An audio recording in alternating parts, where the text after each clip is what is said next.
Talking Memphis Wrestling with Randy Hales and special guests.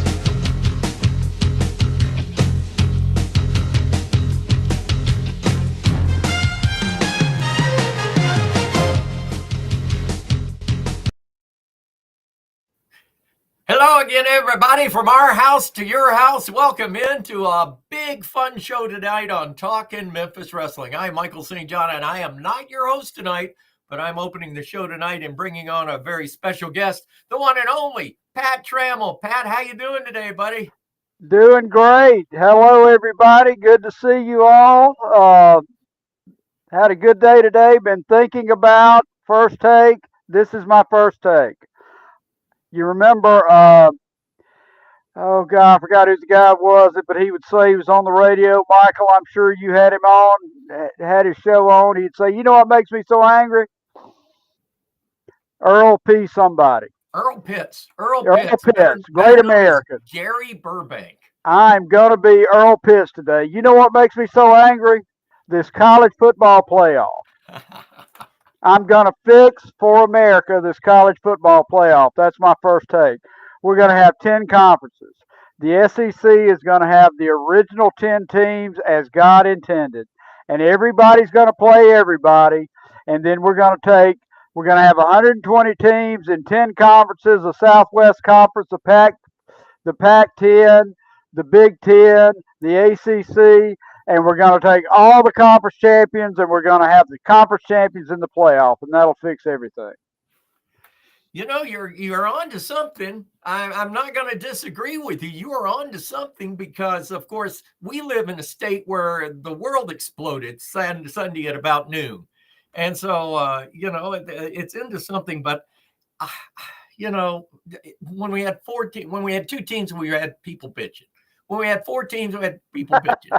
We got 12 teams, we still got people bitching. So I don't know how it's all going to turn out. I'll be honest with you, and I'm going to play off your first take and my first take, because my first take is I'm tired of the money grab of college football. And that's what it has become. You know, I'm not saying the conference games, the championship games weren't good Saturday, but why have them in this world and day and time? And Alabama fans are all hacked off about the fact, well, they didn't look at strength of schedule. Well, next year they might. And you got this Jim Broney that's the athletic director at Alabama, who I'm not a fan of. And he's out there saying, well, we've got all the conference games with Wisconsin and Florida State and Ohio State and Notre Dame coming in. We're going to have to look at that. Well, when you drop those games, you cheat the people that come and buy the $200 tickets now to sit in the seats, because that's what they're basically going for in Tuscaloosa on a regular game. I know. And you're not going to, but you're not going to watch South Florida and Mercer and UTC and all these other teams when there are better games around. So I think college football has got to have a come to Jesus meeting. I think it's got to start at the highest level.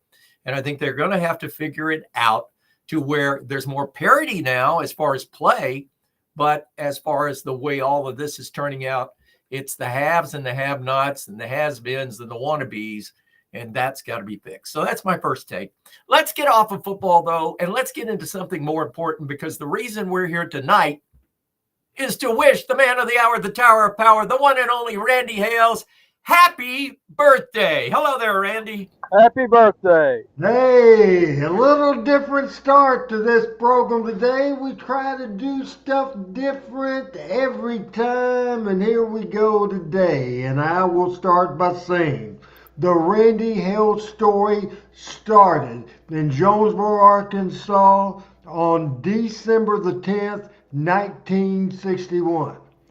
Also, you can figure it out that it is December 10th, 2024 right now. So what that means is, Pat Trammell, what that means, Michael St. John, is it's Randy Hales, good ORH, the owner, the founder, the president of Power Pro Wrestling. It is my birthday today, and I've been busy. I've got so many comments, especially on Facebook. Over 500 people has wished yours truly a happy birthday. That is exciting. I want to tell you, we'll get to it a little later on in the close of the show. I'll do a special close, but I want to, Michael, you like radio stories. I know you like radio stories. Pat's a radio mark too, not only a wrestling mark like we all are, he's a radio mark. I was a subject of a ruse, a rib, a joke on the Arkansas Morning Show on K-Fine Radio, and we'll put the picture up there of Brandon Baxter and myself as I tell this story. So he's always does a great job, send me nice text on my birthday, always mention it on the radio. So he started out fine. He started out good and says, happy birthday to good old RH, happy birthday to Randy Hales, happy birthday, that no telling how my life would be. He's talking about himself. Brandon says he doesn't know how his life would be if it wasn't for me and bringing him to Jonesboro, led to Power Pro, led to the radio, led to him meeting his wife, led to his kids. So that's all heartfelt stuff. But then, Michael and Pat, do you know what he said next? God only knows when it's Brandon. Well, it was bad.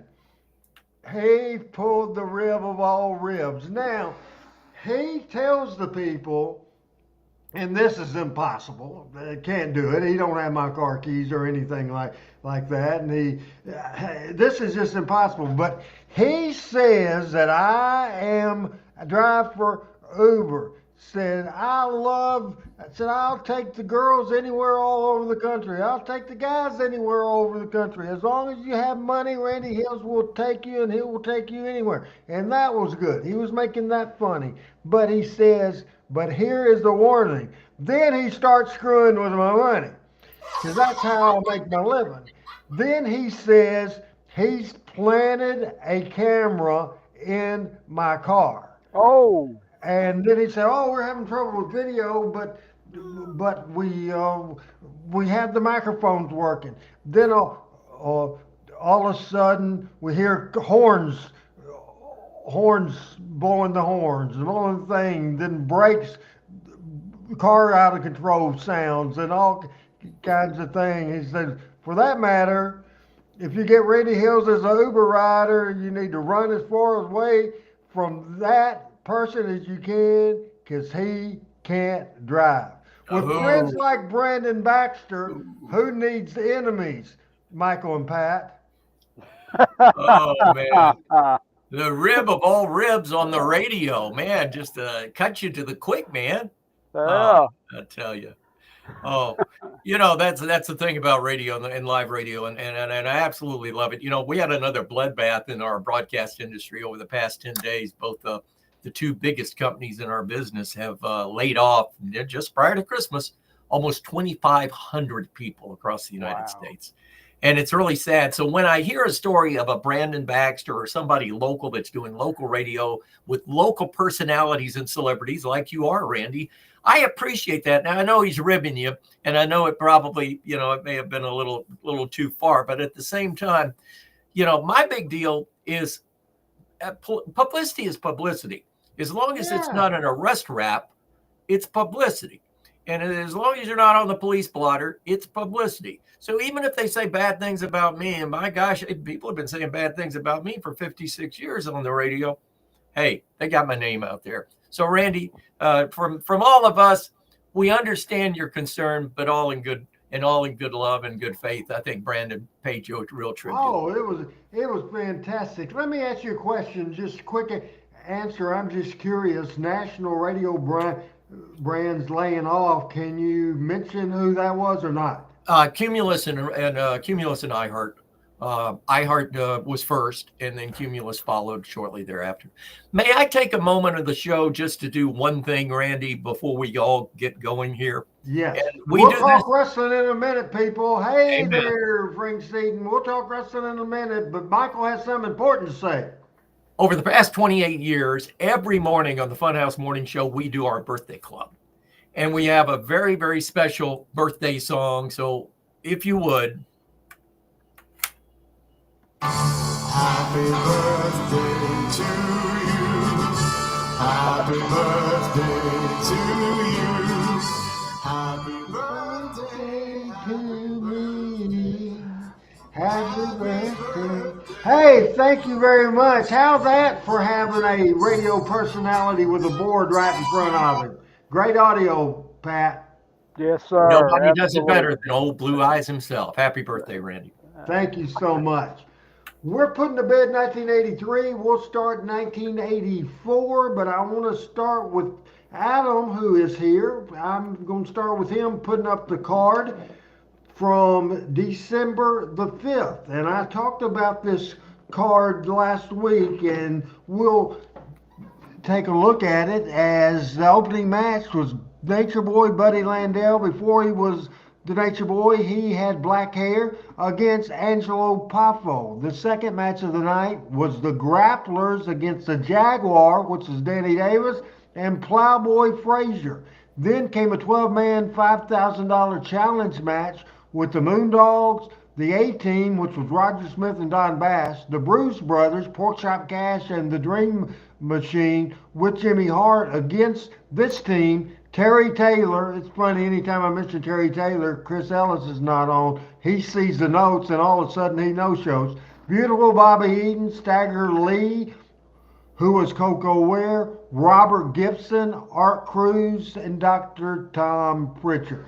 Then the next match was for a return U.S. Junior Heavyweight Championship, Junior Heavyweight title with Bill Superstar Dundee in a no-time, no disqualification match against Rick Morton.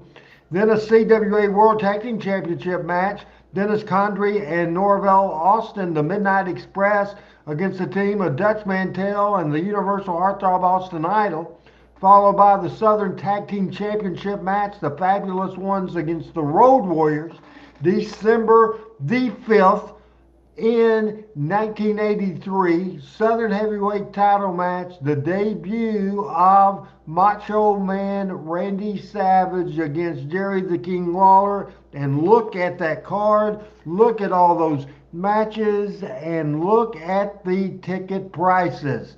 $4, $5, $6. Pat Trammell and Michael St. John, that fantastic card. Do you think people got their money's worth in that? Wow. You don't see ticket prices like that. I bought the whole front row out, man. Amen. Amen. Lord help wow. us. And talk about just looking at that lineup on that card, the number of wrestlers involved. How many of them are in Wrestling Halls of Fame now? I mean, you think about it, half of that card, it has to be over half of that card, are in some kind of Wrestling Hall of Fame now. That's Absolutely. An incredible lineup. That may be, and I'm curious about this, and I'd like to go through a book of that. Is about as stacked a card as I have ever seen, I believe. I'm telling you that's talent. That's talent galore. And at the end of '83, 83 was a good year for a lot of people. And at the end of '83, I think we were sort of going this way with the world again, and people were excited about wrestling. And I think we're at the peak, Pat. Something that you always bring up of Channel 17. This was right around the peak of the quote unquote superstation era, because Channel 17 in Atlanta, WOR in New York, WSBK in Boston, the state KO, WGN in Chicago, in Denver, KOA TV, out in Los Angeles, KTLA, and in San Francisco. Dallas, Fort Worth, you had like 9 superstations across the United States. And Georgia Championship Wrestling, if I'm not mistaken, had just gotten into all of them, with maybe the exception of Dallas. So you really it was the rise of the superstar era. But at the same time, I think at this time, if you look at '83 across the territories, I think just about all of the territories were doing bang up business. Yeah. There's no doubt about that. That card we just read was December the 5th. The following TV was December the 10th.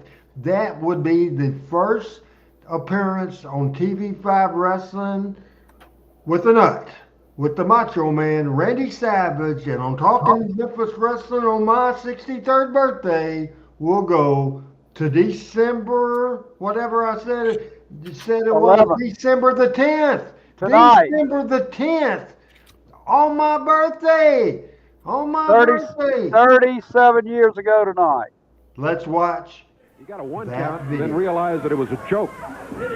Stopped it immediately. Ken Reaper into the ropes.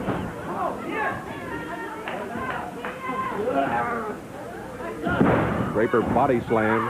Hello, Calvin and Jerry. What is 18? Everybody Big, watching powerful. today. Frank, They've got some moves, too. Greg Wayne, PJ. Raper off the rope. Oh, look out. Look at these guys. Get the camera on me right now. Randy Savage. Roger Smith and Don Bass, the A-Team. Right now. That's it, right there. 4 years, baby. 4 years. You know who you're talking to right now? You know who you're talking to right now? The Macho Man, Randy Savage. And I ain't being under no longer, no. 4 years, man. Where's Lawler? Get him out of here right now. Get him out of here right now. Get him out of here right now. You stand back. You stand back, man.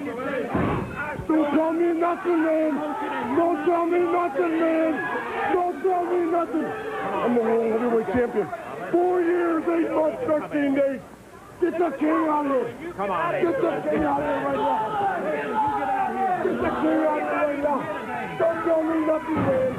Don't tell me nothing. Why don't you just take it on? Miss Jerry, Savage was in my league.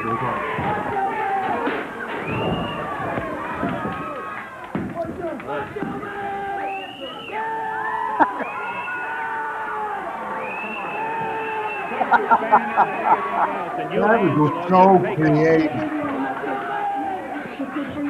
The A-Team up there ends up with a win. A-Team has won. Match is ended. A-Team has won. You ain't never met nobody like me. Boy, you got that right. I want to tell you. Okay, just put it down. Put it down. Yeah. Hey, listen, we don't have to put up with you around here on that thing. Hey, let's take a break. Just go to a break. Take it right now. If you will, just keep on going. More chaos. Give me the microphone. Come on, Randy. Don't touch me nothing there. Yeah, please. Just take him on out of here now. I didn't even know. December 10th, 1983. What a moment. This is our program. Hey, Jerry Lawler, man. Jerry Lawler. A cage match where you man can't come in the cage and save the king. Nobody wants to come in. Oh, No, yeah. I want you to Oh, no, you Here got right to, now before we man. can finish. No, you got to do it, man. You know why? A picture's worth 1,000 words. No, you got to do it. You know why? Because he can't beat me. I am the best in the world. Let me tell you something. Let me tell you something right now. Lawler knocked my dad. Yeah. Okay, yeah, to in the face. But you know what? If Jerry Lawler's dad was alive, you know what he would tell him? He would tell him not to get into the steel cage with me. Well, he would tell him not to get in. No. He would tell him not to get in the steel cage. Watch it, man. Now, you said what you wanted to say. I'll tell you something. If you don't get out of this studio, I'm going to call the police in here and get you out of here. That's what I'm telling you. Now, we don't have to put up with this, so we'll get the police down here and they'll get you out of here. Oh, yeah, Lance threatening to call the police. That didn't happen, right?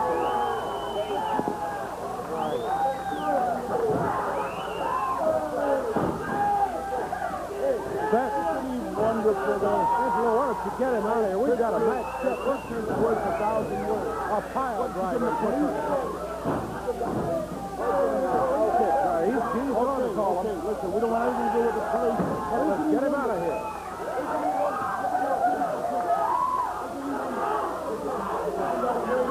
Isn't that great? That's my son. Isn't that wonderful? Isn't that terrific? You want me to get him out? Okay. Listen, I'll get him out. Don't worry, I'll get him out. Well, go ahead and... I'm proud of my son. I'm proud of him. I'm proud of him.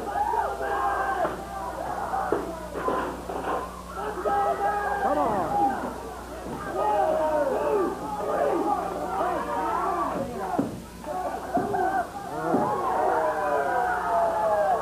Angelo Popo counting out for Randy Savage, the Macho Man. Henry Rutledge and the Pink Panther both hit with a pile driver by the Macho Man. Come on. One thing, the only thing you proved to me is that when Lawler's not around here, you come in here and jump on a couple of guys like that. A couple of kids in here. We don't need any more Macho Man around. Angelo, let's get him out of here now because we're coming.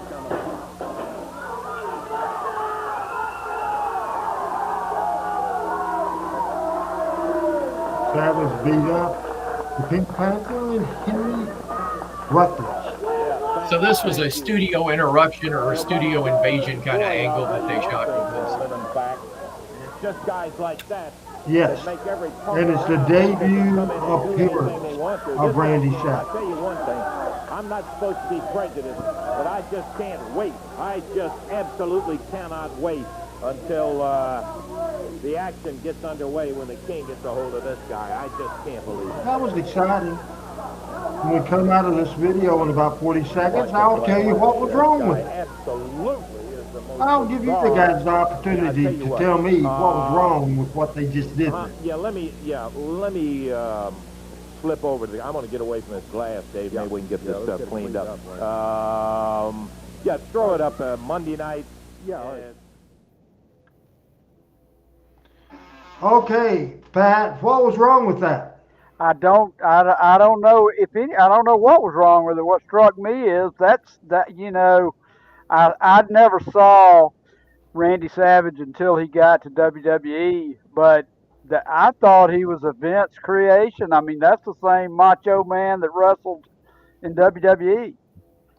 What was wrong with that, Michael? I thought it went on a little too long. I mean, it was a repetitive kind of thing, and over and over and over again. And he jumps in the ring, and he supposedly he's not sanctioned to be a wrestler, and he's in the ring, and he pile drives two guys, and which is the ultimate sin in USWA or CWA or whatever concoction we were back then. There were several of those kind of elements going, but the idea of showing him as a crazy man was, at that point in his career, pretty much on cue. I mean, that was the image that he was all about at that point in his career. Now, let me tell you the story of what went on and how Savage got there. Okay. First of all, that as Greg said, Angelo Poffo, Randy and Lanny owned ICW and was opposition to the Jarrett promotion in Lexington, Kentucky, where they were based out of, all over. They were what we called back in the day outlaw promotion. They would advertise their house shows. Then they'd say Randy Savage or Bob Root versus Jerry Lawler if he shows up.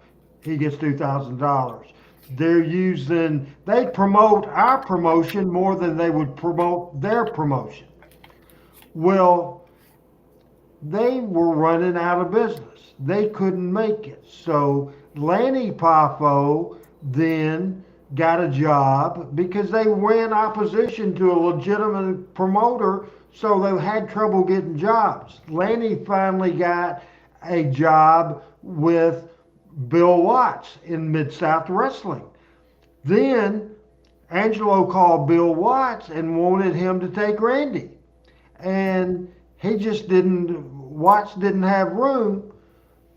So Watts called Jerry Jarrett, who wasn't booking at the time, and say, I know this guy. Randy Savage and the whole ICW crew showed up in Rupp Arena in Lexington, Kentucky. Every wrestler in this territory started carrying guns. I mean, it was a serious situation.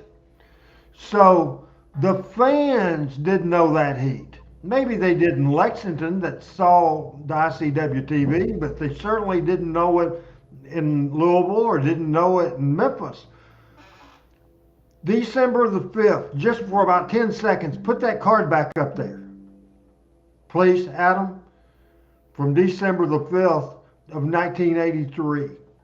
What is the final match listed as the main of? It says triple main event, but the final match is what? Lawler and Macho. The match underneath that is what? Road Warriors and the Fabs, which I think we saw the tape of last week. Yes, sir, we did. That's good, Adam. Thank you very much. This is my theory. Because of, and we talked about it last week, and I told you a story, Lance came to me and said, kid, the wrestling business is changing. We have the Road Warriors hot off that television, TBS, the business will never be the same. That's what drew that house. The next week, the very next week, it was a return match in a cage. Now, the first thing they did wrong with the match with Savage and Lawler is that they did a disqualification and didn't do a heat type of thing. What they did at television, Lawler wasn't there, Savage was there, and he got over as a crazy, out of control character. Where's the heat, Michael? Where's the heat? Yeah, I can see what you're saying now, yes. Where's the heat, Pat? I get it. Yeah, I see what you're saying. Yeah. It did 9,000 people with the Road Warriors and the Fabulous One and Lawler against Savage. The next week in a cage, any guesses what it drew? I would think it was down. Less than 3,000 people. Yeah. Wow. Yeah. That's what they did wrong. If they would have done a hot heat finish with Lawler and Savage, then they'd have got it. They would have, or something drastic. If Randy Savage would have choked Lance Russell, that's heat. Mm-hmm. Going out there and beating up 200 talent that got beat every week, the people cheered. Did you notice the people was giving a baby face? Absolutely. Wow. The ones that weren't cheering were yelling, bring out Lawler, bring out Lawler. So, I mean, and I see your point too there is again, and I've said this before on the show, what do you do for an encore when your first act is suicide? And that heat may have been over the top for what we saw, but what the reaction was not what the promoters wanted to see to draw money. That's your point. Right, absolutely. It didn't draw money, but that's what happened. Now, certainly Savage had the reputation, Angelo had the reputation, Lanny was also always quiet and didn't have any bad reputation at all. It helped that Bill Watts had nothing but good things to say about how professional he was. Also, by that time, you know, it's just a different world at the same time. Bill Dundee ended up in Louisiana, and Lanny Poffo and Dundee got along well. But Michael, you had your hand up. My question is this, as a timeline. Was this angle that we just shot on TV before the altercation with Dundee and Hendersonville at the road gym at the Gold's Gym, or after? Do you know in the spectrum of time where that was? Because there was a quote unquote gun involved in that. It was At least what probably I 10 ever heard. months. 10 months before or 10 months after? 10 months before. Okay. 10 months before. Funny story of Bill was finishing up on that show, and we'll talk about that in a little bit, but he was going to Louisiana. Well, Jamie Dundee, all of 12 or something like that, was there, and they passed Savage in the thing, and Bill tells this story all the time. They walked down the thing, and there was Randy Savage. The last time Savage and Dundee saw each other was at Gold's Gym in Goodlettsville, I believe, where that was. I could be wrong on that, but anyway. I think it was Hendersonville. There was a Gold's Gym in Hendersonville. They ended up, all the ICW crew was there. Dundee said, "I'll restore order."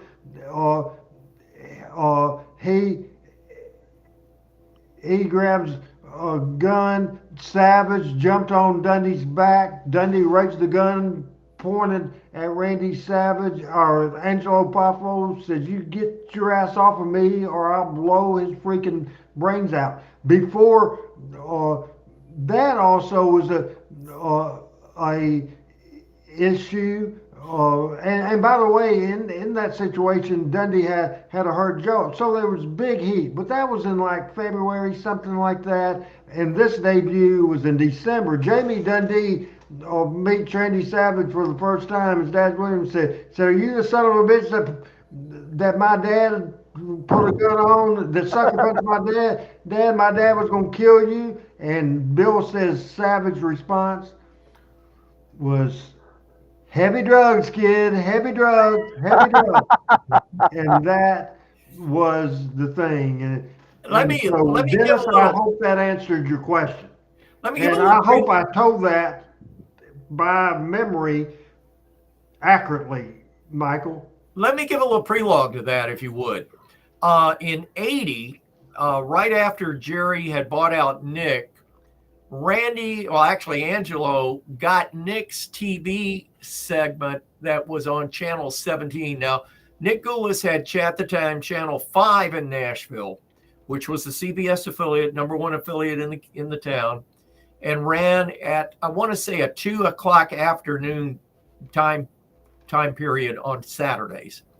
Channel 17 in Nashville had a late night hour that they gave, or that Nick had bought or had contracted for, and I want to say it was at 10:30 to 11:30, and Randy and his dad came to me, or called me out of the blue, and I had known Randy from before working with Nick, and asked me if I would come and commentate for them, not on the show they were shooting in Lexington, which I believe Les Thatcher was their commentator, if I'm not mistaken, but they were wanting to shoot a B show live at Channel 17 for Channel 17 WZTV in Nashville, which is now a Fox affiliate, but they weren't that strong back then, and they were going to use that tape they were going to use it in Knoxville and another town, and maybe Johnson City. Maybe Bo would know something about this.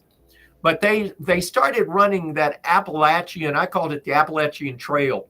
And I went on, they paid me to go for a weekend with them, Friday night, Saturday, 2 shows, Sunday, 1 show. And it was, golly, I want to say this was late 80, maybe early 81, and I went up there and at Lexington, and we did Princeton, Kentucky, Hazard. What's the other one that starts with an H up there? But it was literally the depths of Appalachia. Hazard, and Harlan, Hazard, Princeton, and I forget the other town, sir. But anyway. Drew huge houses. Friday night show, Saturday a 2:00 show, and then a 7:30 show, I want to say. Eastern time zone again. And those were the Harlan Hazard shows because they're close together. The first one was Princeton, and I forget where the last show was in Kentucky. I want to say it's where Eastern Kentucky University was, because if I'm not mistaken, it was at their gym. And they filmed all those, and they paid me well, treated me well, and I didn't get any sign of there was any debauchery or anything going on poorly with them than it was in any other wrestling organization I'd ever at that point been part of. And the thing about it is they had some good young talent. And I want to say a guy named, was it Buck Robley? Buck Was Robley doing was some the promoting booker with for Bill them Watts. back then as well. Yeah. Colonel Buck Robley. Yeah, I want to say it was him, and I'm trying to think there was another person involved, and they had some good young talent that were given an opportunity. But like you said, it was outlaw, but it was professional outlaw, if that makes any sense. So I gave out accidentally false information because almost 9,000 people, the Road Warriors card, the next week didn't drop as much as I thought. It dropped to 4,500 people on December the 12th. The week after that, December the 19th, did 2,480 people, and we'll get to December 26th in a minute, did 6,500 people. But here we entertain you with great action and also try to give you a history of what's going on. The first Lawler Randy Savage cage match, which was something, and this match has about 15 minutes in length, and we'll have our mics open. We'll go to the Mid-South Coliseum in Memphis, Tennessee. This was on December the 12th of 1983, Savage and Lawler, and they didn't spend a lot of money on the cage, Pat, as we watch it right now.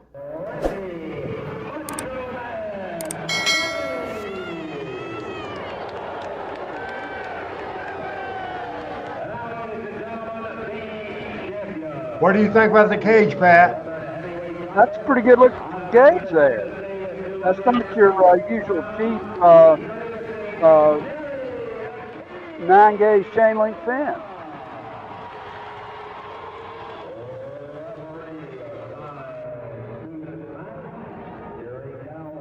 December the 10th, 2024. This is Talking Memphis Wrestling. Michael St. John, Pat Trammell. I'm Randy Hales. Thank you for the birthday, Dennis.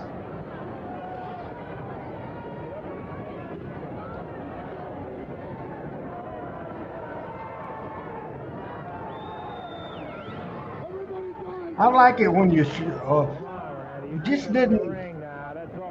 When you see the pre-match a little bit, they come out, the introductions, they're locking up the cage, and now we get ready for Savage and Lawler. Ended up the week before, December the 5th, with the disqualification win by Lawler.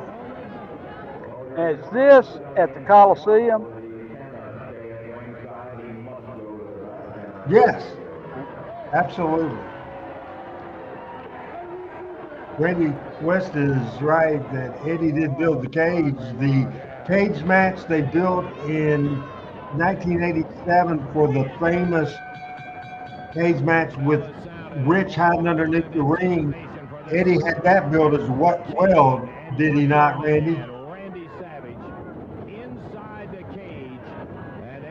Which to me, that cage was much, I think Eddie designed it, and it was much more visually impressive. Thank you, Wayne. Puts him down on a canvas. And the only other meeting in history that these two have had,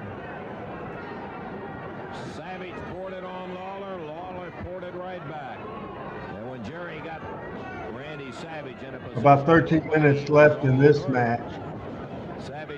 Lawler and Savage ended up drawing a lot of money. Savage the cool type of heel, ended up switching babyface back to heel, back to babyface, ended up as a heel.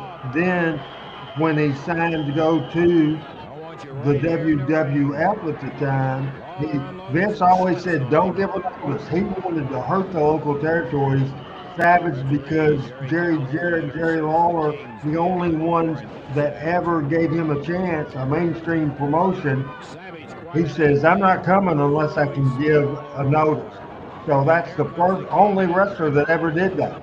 Everybody else, including Jimmy Hart, left without a notice, Pat. Yeah. Because that's what Vince told him to do.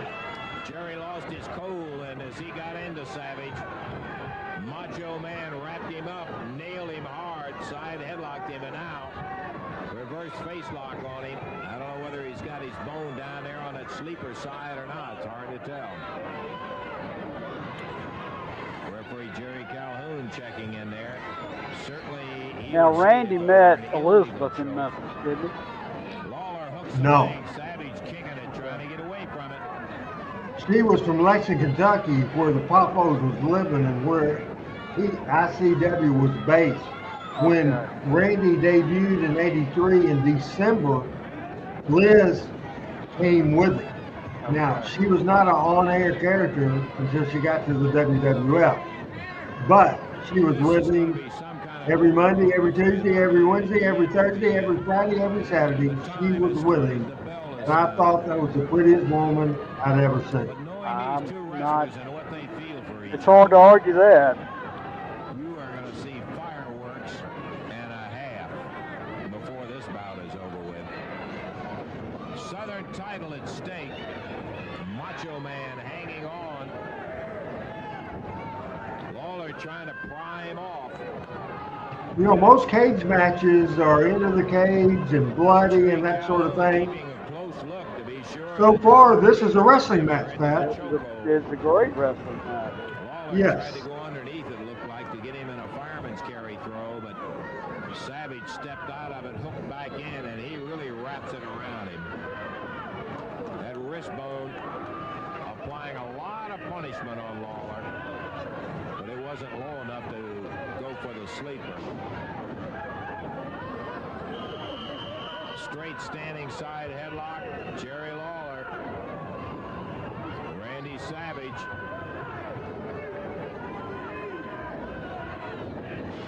Woo! And Lawler fires Savage Using the cage now. to the two main side supports on this side.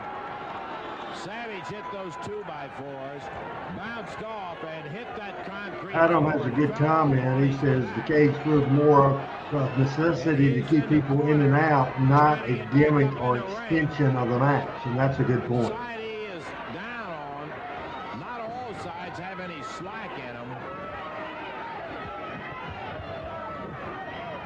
I'm curious to see where this goes. This is a very conventional match so Next to far. the ring. I wish I could remember, and I don't, Pat. And Lawler's request. I certainly was there on December the 10th, Nothing there. 1983. Stunned him with that move. Hans with good comments. Appreciate certainly Randy West with his comment earlier, and Wayne and Todd and everybody here of Team Hales. Strong armbar from Savage. Now he grabs it. Lawler rolled out of the way. Savage hits both of the ropes, flipped back on his head. And Lawler going with a pile driver, and the referee's going to stop him.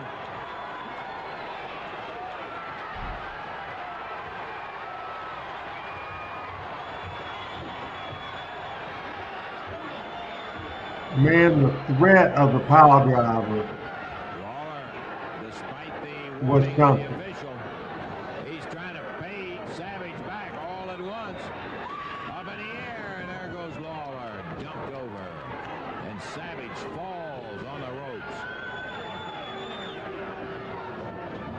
8.5 minutes left in this video. Coming up, highlights of the December 26th loser league town match. Bill Dundee and Steve Kearney. That's coming up in a few minutes. He continues it.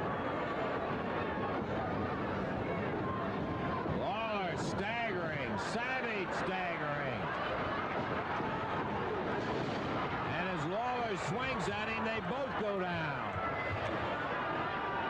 The airplane spin got them both, the Macho Man and the King. 45 minutes to go. Savage almost stumbles down on a concrete. He still hasn't gotten his equilibrium back. Lawler also. Here comes Randy. Lawler catches him.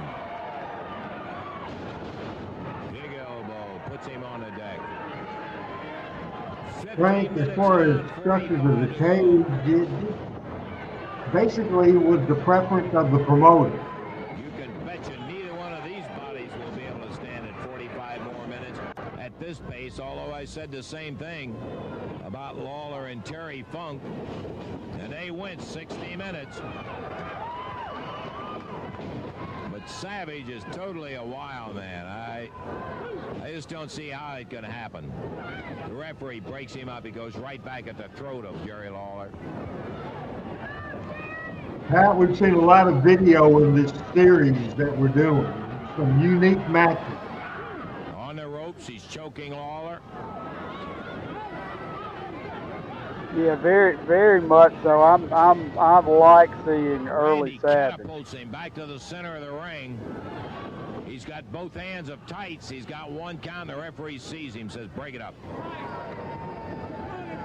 You know, for Savage and Memphis Wrestling and Lawler, this is pretty conventional so far. Lawler over by the ring apron. By conventional, do you mean boring? Lawler's face. Not necessarily for me, no. Features grotesquely distorted. Lawler now trying to battle him off of it. Hey, Michael, what's the first cage match you ever remember being live to see? Referee trying to get the Macho Man back. Well, that's a good one. Let me think for a minute. Terrible punishment battling inside that wire. Oh. I saw a live match while I was in college in Nashville at Father Ryan, at the Father Ryan Gymnasium after the women's building had burned at the fairgrounds, and Lewis Welch moved their wrestling over to Father Ryan for about 6 months on Wednesday night, and I saw a cage match between Don and Al Green and Jackie Fargo and Tojo Yamamoto. Wow. And it was a tag cage match, and that was in 71 maybe, late 71, and it was a pretty bloody affair. Wow. And if I'm not mistaken, the cage match was chicken wire. It wasn't like a Chain link. A chain link, yes, sir. It was chicken. It was a chicken wire match. In fact, I think they may have even promoted it as such. Of course, there's a perfect chance for Savage to say, How about you, Pat? "Didn't do it intentionally." I saw Idol and Tommy Rich and at the Omni. Our own idea about this wild man. Kind of one. Lawler just makes it out. The King running out of steam. Randy, did you ever get the feeling that Randy and Lawler respected each other's talents, but really didn't like to work with each other? Yes. I think it got better over time.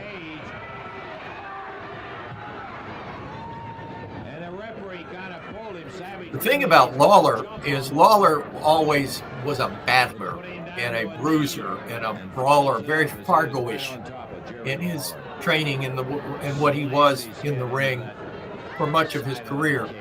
I always felt that Randy Savage was extremely talented as an athlete. What he played AAA football or baseball or AA baseball in the Cardinal organization. He was an excellent football player, baseball player in high school. But I always felt like Lawler, what he lacked in athleticism, he made up with charisma and his ring knowledge and his ring savvy. Whereas Savage was just plain and simple talented and could talk, but maybe not always the most charismatic at selling tickets. Michael, can I make a phrase for Savage and see if you agree? Randy was more of a high spot wrestler. I'd agree with that. Yes, sir. Yes, sir. Here we see Fargo and Lawler right here. Lawler heaves him over the side. He hits the cage. Here comes Big Joe LeDuc. LeDuc is Joe coming LeDuc. right over the top of that cage. I can't believe that. LeDuc in the air above Lawler. It's going to be a disqualification as LeDuc brings it about.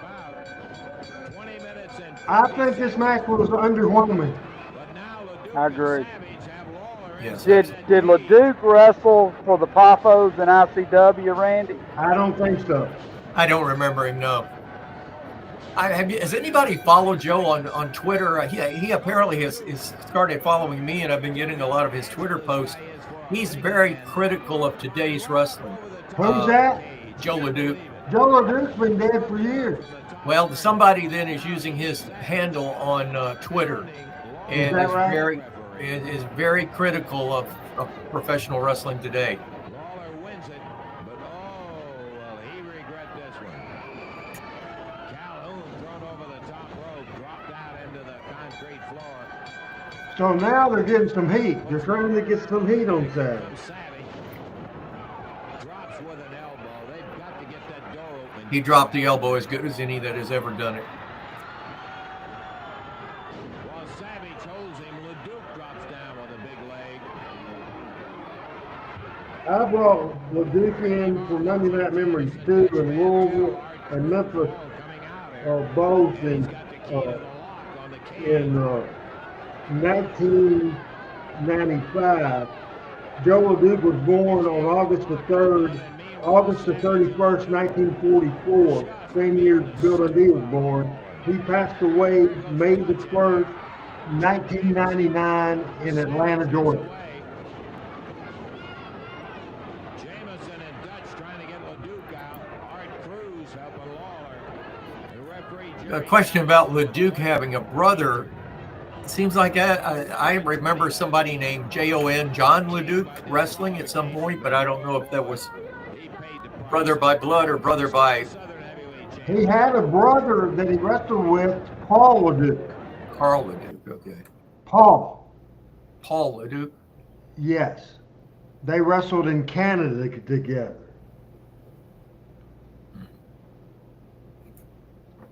That's an interesting. This I think article that I'm reading, and it's rude to do that while I'm broadcasting here. I was trying to research. LeDuc later in life had a lot of problems with diabetes, and that's what ended up costing him his life. So, just very interesting situation, and I don't think with that cage match, because it's good to show that not everything that Memphis did, but the great majority was, and when something is just not overwhelmingly great, it's out of place because it didn't happen a lot, but they didn't give up on it, and Savage became one of the most memorable people not only in Memphis, but in the history of professional wrestling. So they didn't give up on it. Now, we talked last week, 83, the June 6, 83. We showed video with you hosting Championship Wrestling from Chattanooga. That went out of the wayside. Dundee came back here. Started back as a heel, switched to babyface, switched back to heel. Then Bill Watts' territory was in a mess. So he came to have a meeting with Lawler and Jarrett. As a matter of fact, Lawler and Jarrett flew to Louisiana and they looked at the talent there. And Watts came, looked for the talent here, and he picked Terry Taylor and he picked the Rock and Roll Express and Dennis Condrey and Bobby Eaton and Jim Cornette. The only people that he was not allowed to touch, if I remember at the time, was the Fabulous Ones was a no-no, and Jerry Lawler was a no-no, and I'm not 100% sure about the Fabulous Ones. he Watts, us pronouns pal, Watts didn't know what to do with little guys. He really didn't know, and so Jerry Jarrett said, "You need a booker that knows how to book this type of style." Said, "I can guarantee you that this talent will draw, but you need to know somebody that knows how to book them." So Bill Dundee got that job, and they popped that territory. And in that long history of Bill Watts territory, Bill Dundee in his first couple of years, the best business they ever had, they just had to write, so to speak, Bill Dundee out. And it worked out to a December the 26th card of 1983. And let me see, as I want to look at this card and just read you the card that drew almost 7,000 people. December the 26th, I don't have a graphic, but Angelo Poffo beat Jim Jamison. Plowboy Frazier won a handicap match over Robert Reed and Ken Raper. Stagger Lee and Dutch Mantell beat the Moondogs by disqualification. We had a mixed tag team match, mixed woman midget ladies match. Then the Grapplers, Tony Anthony and Lynn Denton against the Dream Machine and Porkchop Cash as the Bruise Brothers. The Rock and Roll Express against the A-Team, Don Bass and Randy Colley. Dirty Rhodes at that time. Then a Mid-America title match, Randy Savage against Terry Taylor. Jerry Lawler against Austin Idol, and Loser Lee with Dundee against Steve Kearns. So first of all, Pat, what do you think about that card? I think that's a pretty stacked card there. I have a question for you, and I know if you can revisit it. What did I've heard the story, and I've heard it from Jerry Jarrett about Watts coming in and sending Dundee and the talent over, but what did Jarrett get out of that? Not many times in his life that Jerry Jarrett gets the raw end of the deal. He got the raw end of the deal, except not really. They got Cornette, and they got the Midnight, and they got the Rock and Roll and Terry Taylor. Basically, the only person Jarrett got ended up, and we'll get to that in a few minutes, ended up not only a great WWF star, in the summer of '84 drew a lot of money in Memphis, and that was Rick Rude. Lawler had 40, 50 guys in the territory, and Jarrett wanted to get rid of somebody, a bunch of people. Okay. He said the wrestlers weren't happy because they weren't making money because there's 40, 50 people. Lawler just couldn't say no.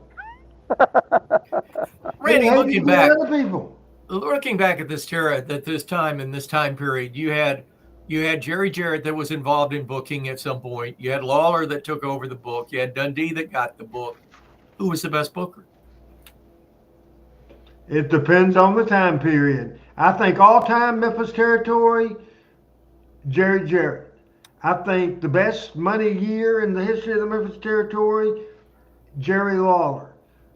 I think that Lawler was good at the most for a year and a half, and he got burned out. And once football season came around, look out, because Lawler could care less. That's just the way it was. Dundee always, when he was booking, it was him and Jarrett booking together. Those TV formats, if you remember, was always in Jerry Jarrett's handwriting, not Bill Dundee's. True. One thing too, a little bit between Lawler, it was like when Dundee was booking, you had the smaller guys that were just brawlers and fast action and off the wall and off the ropes and off this and off that. And then Lawler would get the book, and you would get the monsters, but not the big, huge, humongous monsters, but the cartoon character, like the Mummy and and Dr. Isaac Yankem and all of that stuff. You would get sort of a Marvel Comics sort of heel come into the picture when Jerry was booking. And the monster part, certainly, I didn't like it at all. Jeff Archie says Watts got, or Jarrett got Ito, Jim Neidhart, and Rick Rude. Neidhart wasn't the star he would become, and Ito never was the star. So that was the fact. The Dundee, Steve Kern loser leave town because Dundee was leaving again for the second time that year. June the 6th of 83, lost in a loser leave town against Jerry Lawler, the best match ever. This is 4-minute highlights of Steve Kern and Bill Dundee from Memphis. No disqualification, no stopping match to a finish.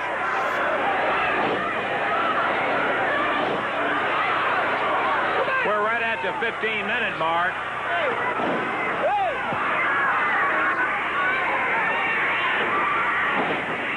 Kern is in the ring, but he fell. Dundee all the way across the ring. This is a hell of a match from too, the man. corner all the way over. Kind of 1, 2. Kern's leg is on a rope.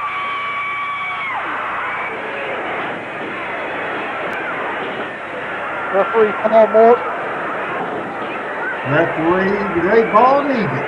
Paul Morton, you're exactly right. Kern kicks out at the count of 1.5. 16 minutes in, and Steve Kern still hanging in there. That's the kind of determination that he has. But Dundee, a master of every kind of tactic you can think of, makes up for the lack of size. Is that Hillbilly Jim or Harley Davidson on the ringside there? Yes, Hillbilly Jim, good call. Oh, look at that! Dundee showing off, doing the Tarzan with his foot on Kern's chest, and Kern kicked up from the floor and nailed Dundee. Headbutt from Dundee. Billy has proved that he can do everything in the world to Kern, but pin him. Steve going after the big guy, who's got no business in there anyhow.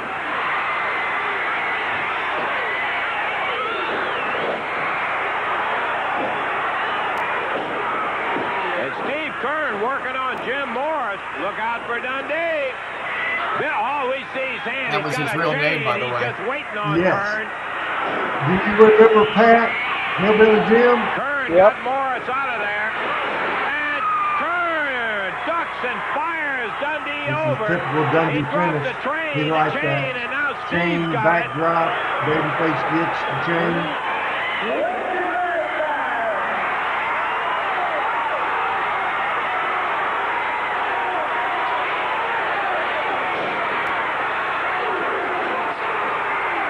Kern ripping Dundee with that chain. Fires it out to the ringside. He's opened Billy up.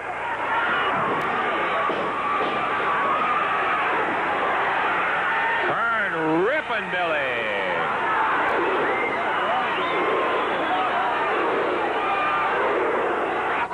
The glee in Lance's voice. Just pounding away on Dundee. Does he get him? Don't you love the reactions from the people of those punches? Nope, he didn't get him. Dundee won't give it up. Boy, you don't get any kind of that anymore at all. Steve, he likes that move. He grabs him in a waist lock, takes him over, drops him down on the top rope. He covered Billy, but I think he's too close to the ropes. He gets up and goes after Morris. This must be a no disqualification match. 24 minutes in.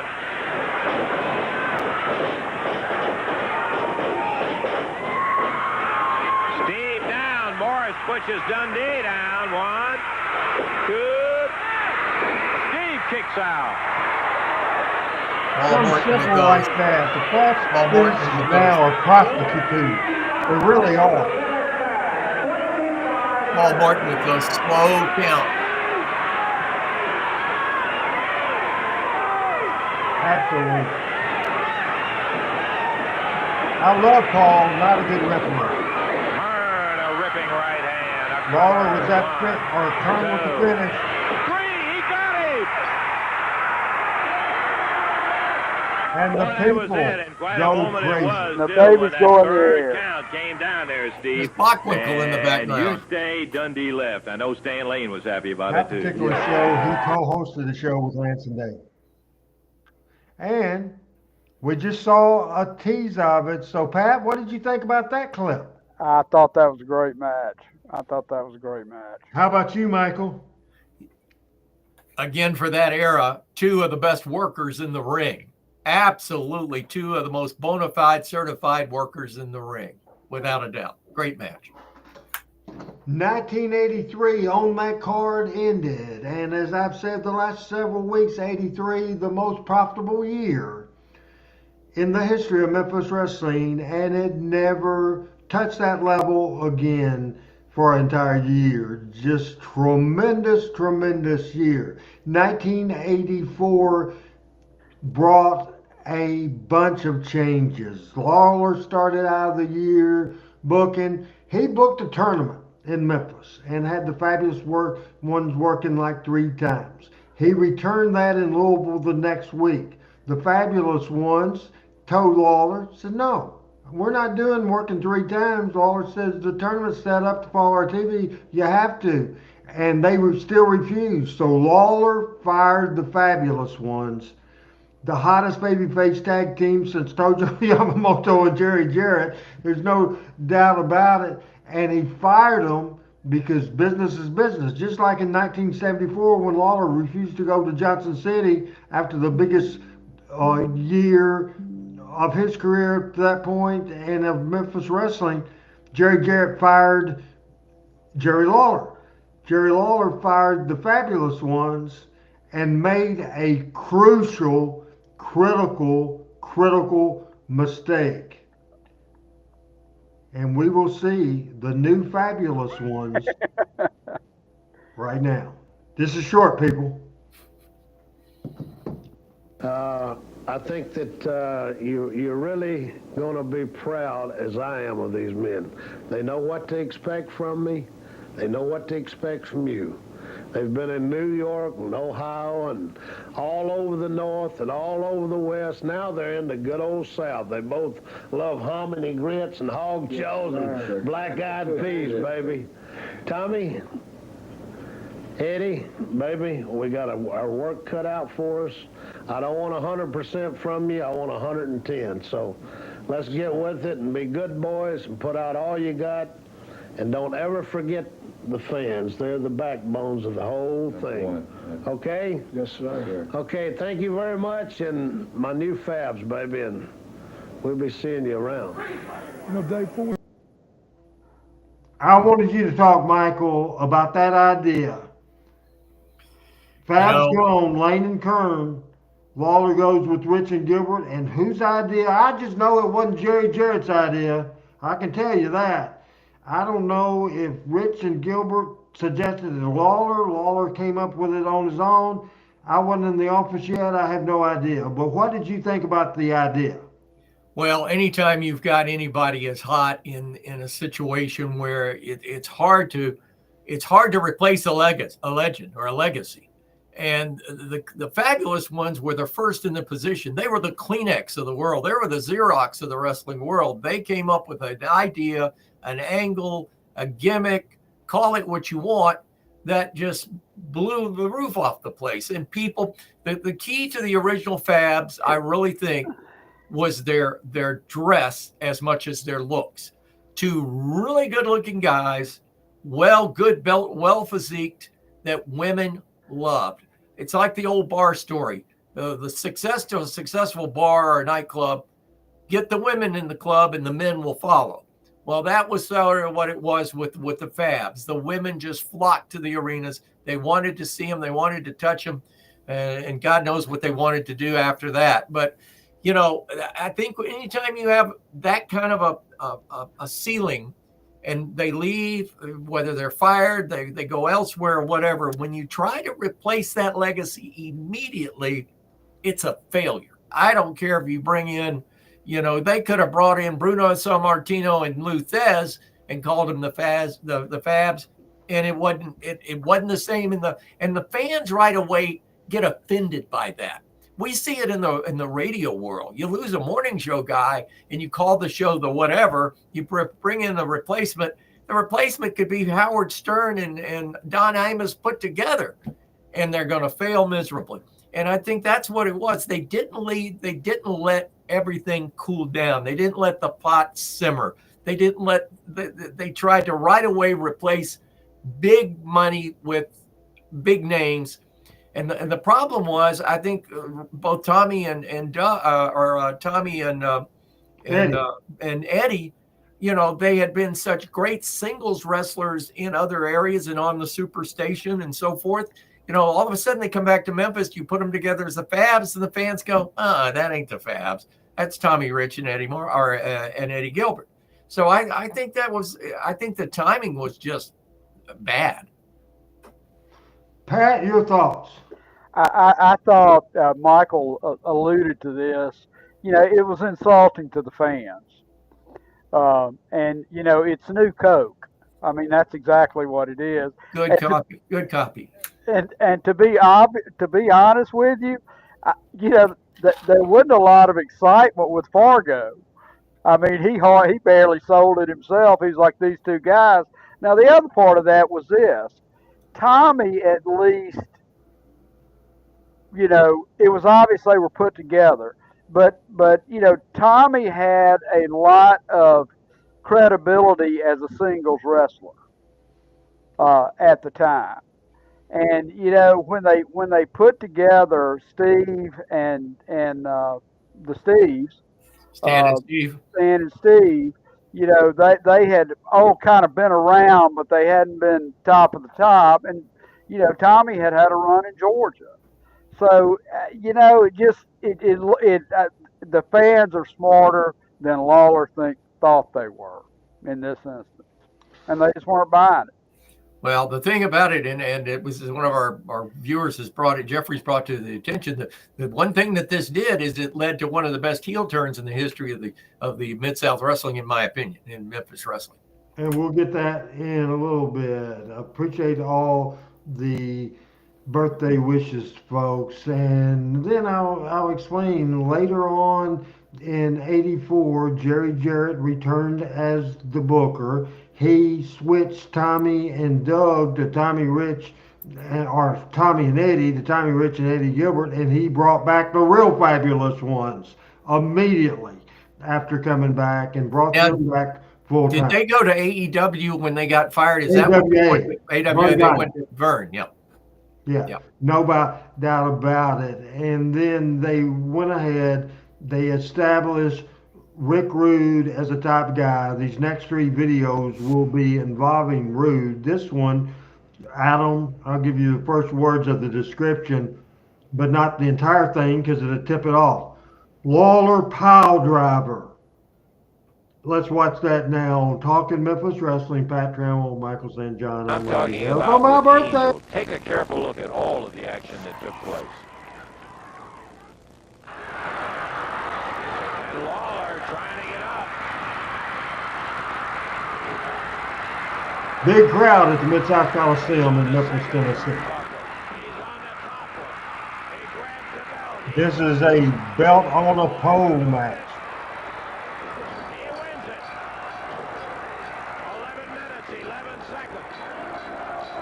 And now he's wheeling hard. He got Rude, and here comes Angel. Jumps on his back.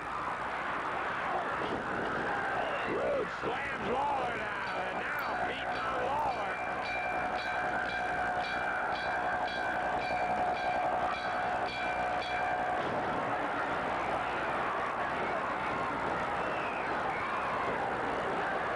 Hard from behind.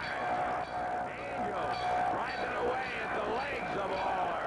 That's better than Rude. But it all stings.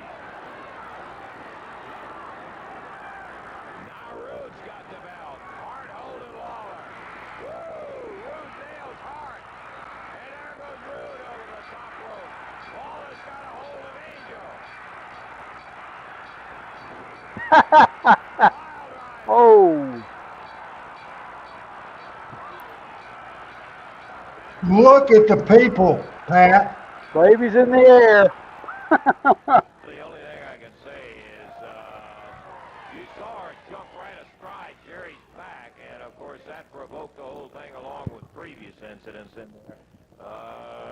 That's one of the most famous deals ever, without a doubt, and it led to this program that was just so good. I think it's important, Adam. This was just so tremendous, and that was Rude's real life girlfriend, not his wife, at all. Adam, can we re-rack that and play that video again and just listen to the people and the reaction, and let's Michael, just kind of analyze I'm talking about this with what we're Angels. Take a seeing. careful look at all of the action that took place. And Lawler trying to get up.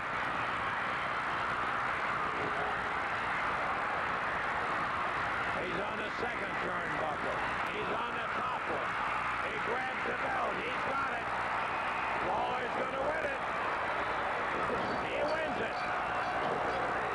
11 minutes, 11 seconds. And now he's wheeling hard. Big pop with Hart, and here's Angel.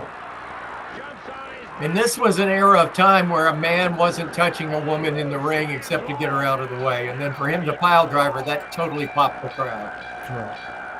And here we get set for this. Let's listen to the reaction of the people. They've never seen this before. Hart from behind. Angel grinding away at the They let Angel with the belt get him some heat. But it all stings. Pretty low blows with that belt when she's hitting him with it. Rude nails Hart. And there goes Rude over the top rope. Lawler's got Now listen. Angel. Pile driver.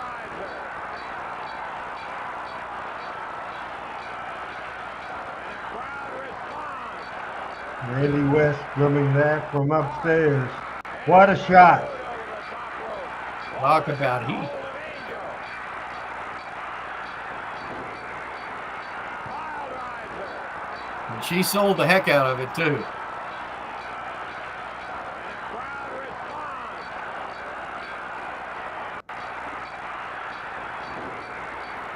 Pile driver. Great job by Adam. Crowd responds. Look at the people, Michael. Oh, unbelievable. And look at Rude. Rude's really sold it, too. That was well done. You saw her jump right astride. And Jerry's Lance back, sort of and just course in that Lance. provoked the whole thing along with previous incidents in there. Angel is not with us right now. You can bet on that. Whoop, bring it back. Oh, classic Lance. Classic Lance. Classic Lance. So, where were you? That's the word. Where were you in 1984 when this happened? Now, this was, what month was this? Probably summer. Okay, I was transitioning. Kicks 104 had been sold. He had sold it. Ronnie Bledsoe had sold it to a company out of Atlanta, and I decided not to stay with the company and was offered the vice president's position with Sun Group Broadcasting, George Mooney's company, Frank Wood's company, and I took that position. Spent a week of vacation, probably the best ever vacation I ever had in Los Angeles. With somebody I was very close to at the time, and got my feet up under me for the new company. They sent me to Birmingham to turn around the fortunes of Kicks 106 that had fell from first to worst. Walked into the building. They had a 4.1 share. I had made a deal with the president of the company and with George Mooney that if I could make Kicks 106 #1 in Birmingham again, that they would give me their Nashville property because I still owned a house in Hendersonville, never sold it. And I wanted to move back there because my kids wanted to go to school there.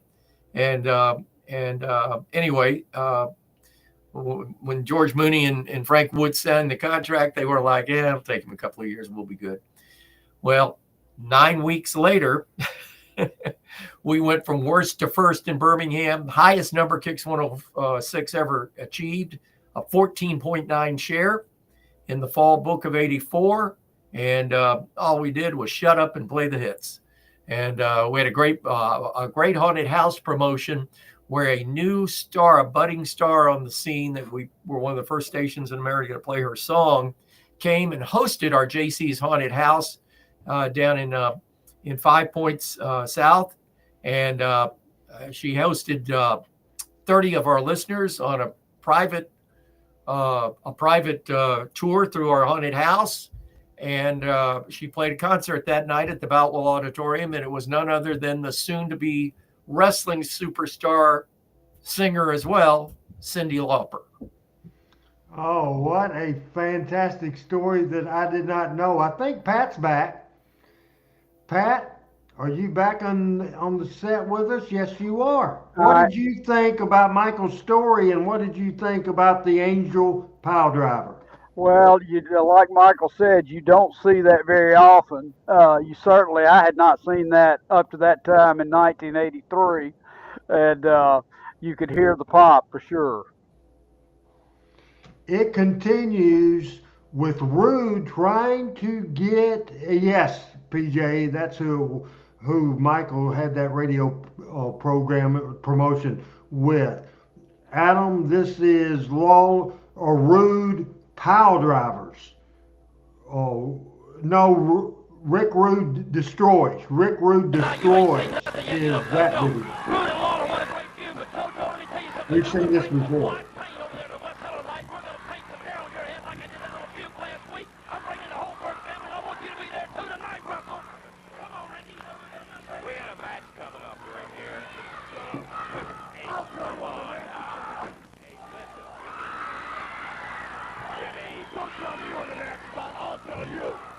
What made this is so real, guys, Adam and Pat and Michael, Randy West watching, the production is not smooth because this is out of character stuff that's going to happen.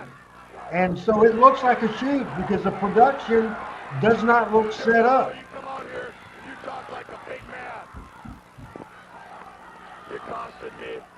Rude looks like a movie star. He does. If Rude would have been in the WWE 15 years later, he would have been. If Batista could make it, think of what this guy could have done.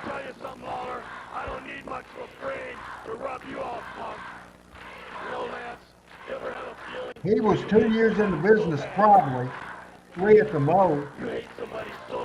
Was never used as a main event star. Jerry Jarrett saw something in him and figured something for him to do, collaborating with Lawler as well, and this is what they got. It drew tremendous money. I want to wreck you. I want to wreck your home. I want to wreck all your relatives. And you know what, Lance? Jerry Lawler, you can't wait till Monday night. Well, let me tell you something, punk. I can't wait till Monday night either. I just can't wait.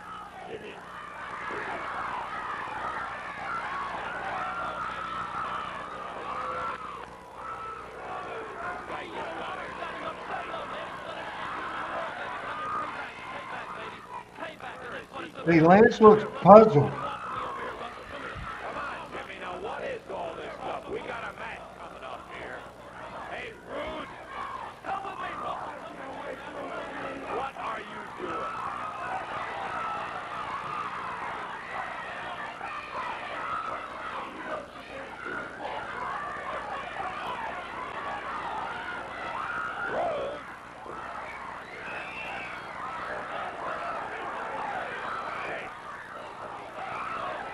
Look at the fans, Pat, jumping in the ring. This is good stuff here. Yeah. You see what I mean about the production? This don't look set up. The kids are in the ring, Lance is in the ring. Just tremendous.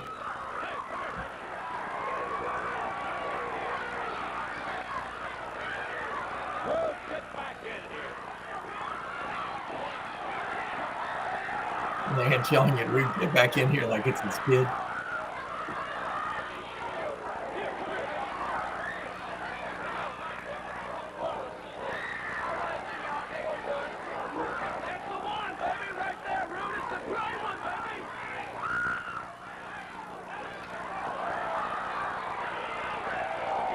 Whose Lincoln was that, Randy? Lawler.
Hart left to go in February of '85 to the WWF.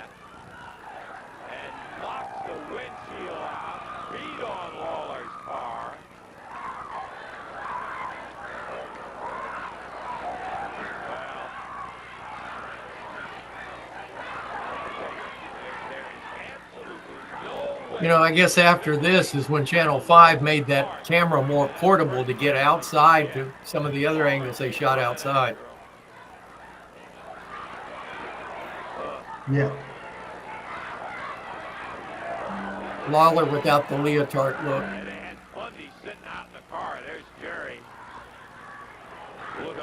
Had Bundy with the getaway car. I like that. Jerry, who had wrestled earlier on Championship Wrestling, in the event that you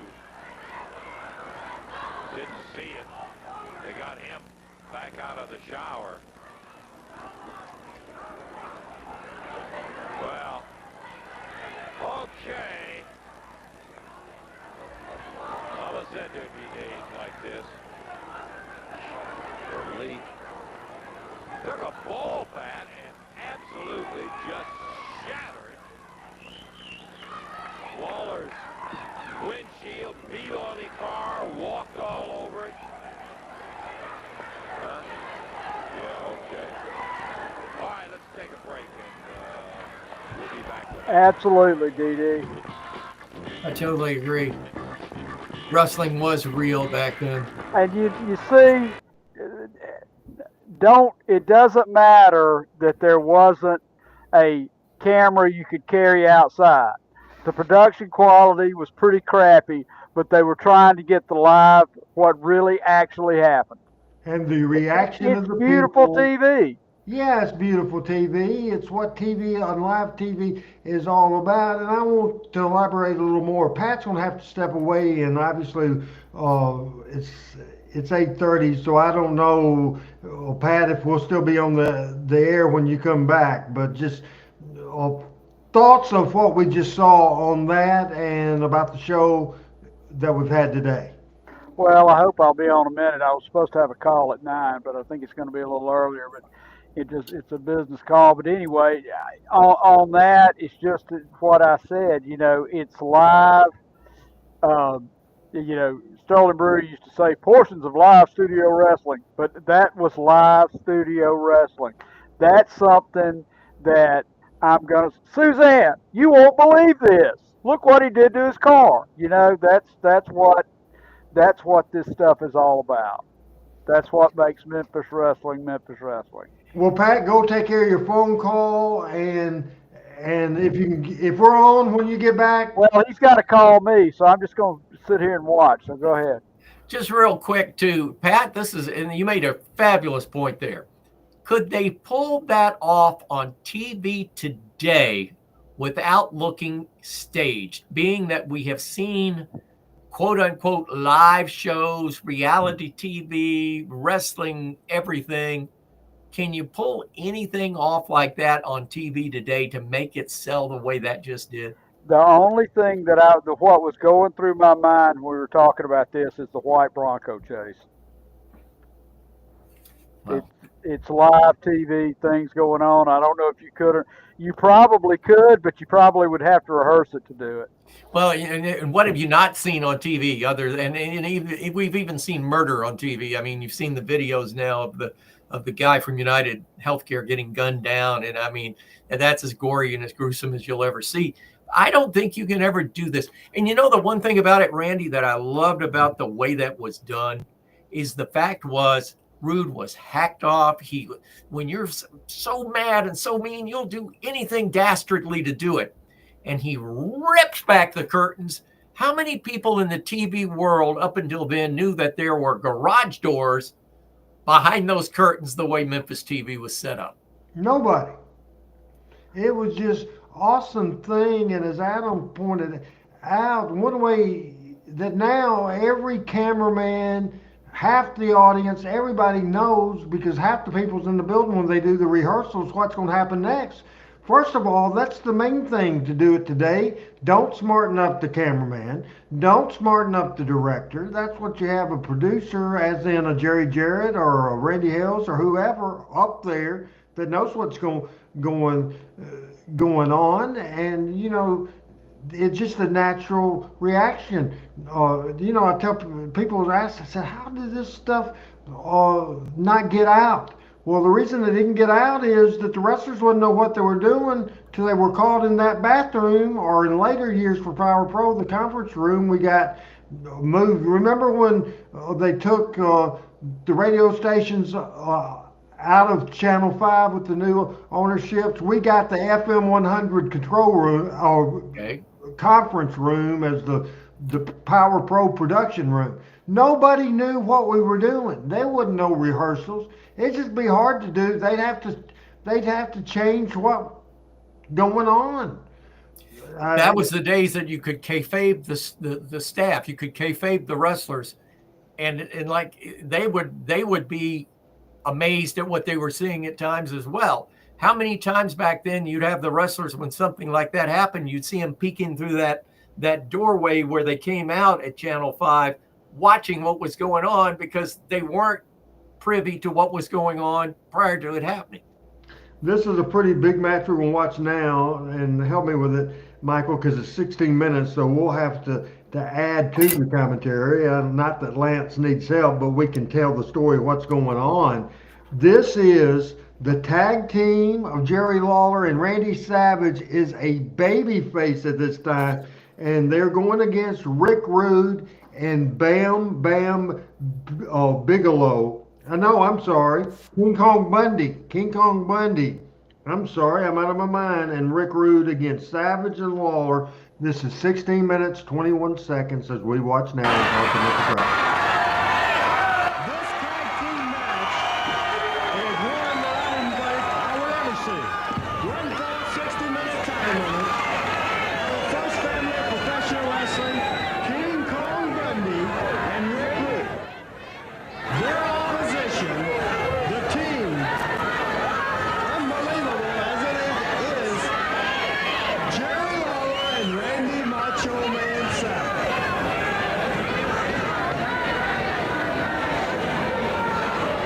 Crowd's been waiting all night long for this one. Lawler's hit us Rude. Said, you busted me up, my friend, and I'm going to get you. Randy, is this you doing the commentary? I'm sorry, let me listen. Is this you doing the commentary on this? Yes. That's what I thought.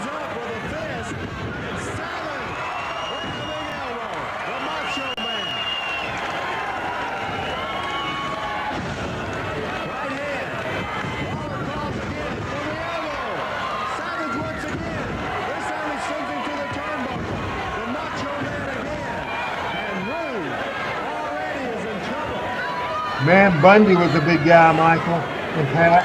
He was. Brilliant guy, too. Really smart guy. Yeah. No loss with Randy Savage.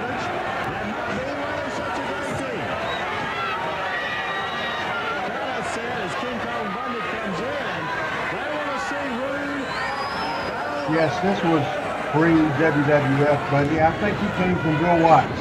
You're absolutely right, Todd. You're right, Randy. And he always reminded me in the early days, he reminded me of Crusher Blackwell. Yes, Of could long-living move. Crusher Blackwell.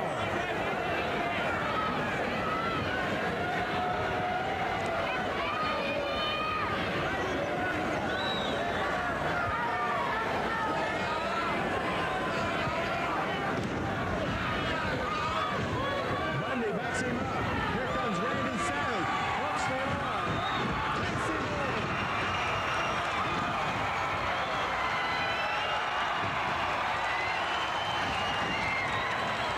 Watch how light and quick Randy is. Oh, it's unbelievable. He's so quick. And the people are totally 100% behind him. Bundy and Reed. Walking in the corner. Lawler and Savage.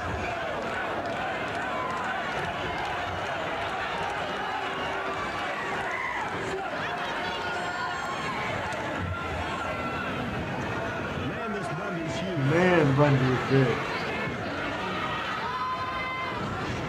Bundy gonna smash it. He smashes Reed. Runs right into him. Lawler moves. This was the point that Adam pointed out in our private chat. Randy was upstairs, and we had Ken Parnell with the camera, a floor camera, as you see Ken there. Did you know Ken Parnell, Michael? Yes, I did. Not as well, of course, as Randy West. And I thought Parnell was good, but in my opinion, and this is my opinion, I think people would agree with it, Randy West was the cream of the crop. Oh, absolutely. No comparison. The GOAT. We said it before. This guy. Randy was so laid back. Did you ever see Randy mad? If you did, very Oh, yeah. rarely, right? Well, it wasn't very often, but I got to, I think I probably hacked him off a couple of times. But I mean, most of the time it would be over something technical. But the thing about Randy West too is he had a great explanation or a great sense of putting things together when he had to edit. You never saw a bad edit. You never saw something that was just not in what it needed to be. He was a perfectionist to the point of it came to him naturally. That's what made him so good. Ken Parnell worked for WMC. He's just real hot-headed. I mean, just real temperamental hot-headed. And Randy would get frustrated, obviously, if something went wrong. But the beauty of what we did was we had talent able to cover if things went wrong. It didn't have to be choreographed. I guarantee you they didn't practice this match. No, knowing Lawler, they didn't talk about it. They got the finish probably. Usually Lawler don't give them the finish when the bell rings. I mean, honest to God. I remember in the back we would say, okay, he would say so-and-so's going to go over and there's going to be some fireworks or there's going to be an afterbirth or whatever. But he'd never go into detail as to how they were going to go over. So when you called it, you were as enthralled and involved in it as the fans were, which to a Lance Russell, when you're talking again about the GOAT, the GOAT of announcers, he's going to make it great anyway. So add to the fact that he's seeing it for the first time without expecting it or knowing it, makes the call even better. Randy says, thanks for the kind words, Michael. Hey, listen, any words I say about Randy West, I could never, ever explain in my vocabulary how great the guy was at production and putting things together and certainly producing me when I had to do things. And, hey, he will always be... He would always be my favorite production person ever, radio, TV, whatever.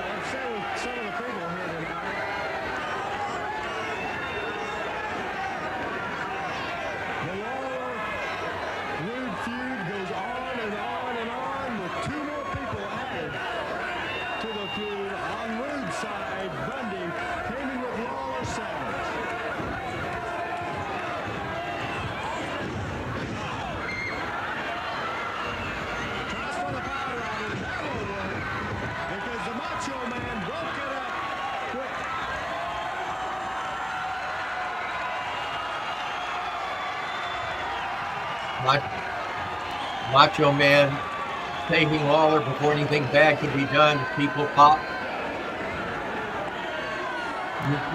Excellent.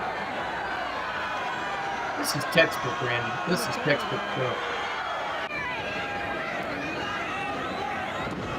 Very rarely we hear this long a situation, but I think it's good to do this from time to time. We got about 8 minutes and 40 seconds to left with these 16 minutes. And this is a major main event. Savage and Lawler, Bundy and Reed, Michael and Pat. Yes, sir. If you notice, there's no dead spots in this match.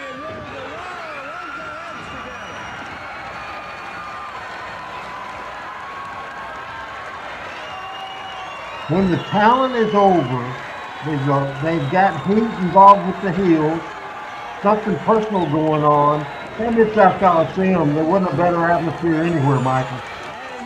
I agree. And when they bring this match on the bicycle, if you would, put it on in other cities, your reaction in Louisville was the same as it was in Memphis.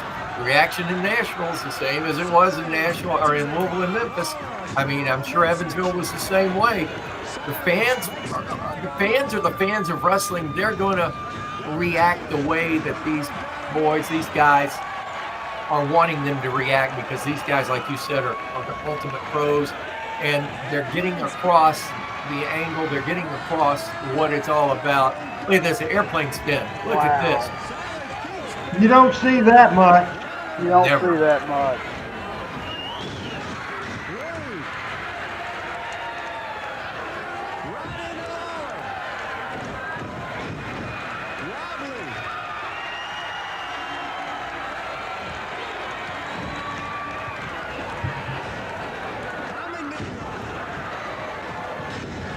Atomic drop. Next to Fargo, I think Randy Savage probably executed that move as good as any. Pick that one up. Yeah.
Bundy is athletic for a big guy like that.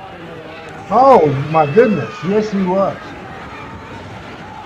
Again, remember Crusher Blackwell, Pat, very instinctive moves as a big guy, and I think this Bundy is a Crusher Blackwell just one generation later.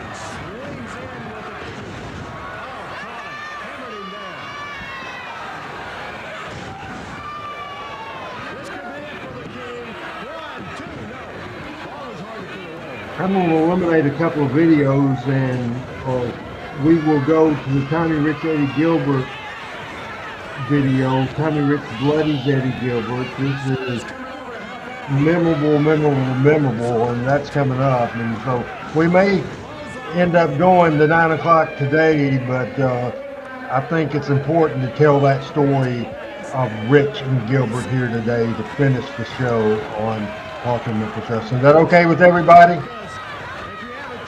Good with me.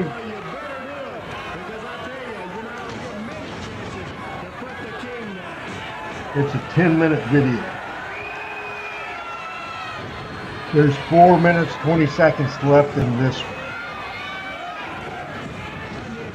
Something you don't see today, the distraction of the egging the other guy in the ring. Referee comes over to take care of that. In the meantime, behind him, all hell breaks loose. It's our type of wrestling 101. Textbook, like I said, absolutely right, Randy. 100%. Pat, this is the thing of a lot of the stuff we watched tonight are things of beauty. No question.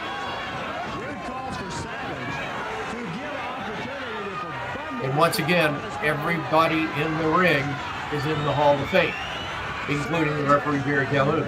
They're all in the Hall of Fame. There's a reason. You know, though, one thing, you know, you got three guys who are you know, obviously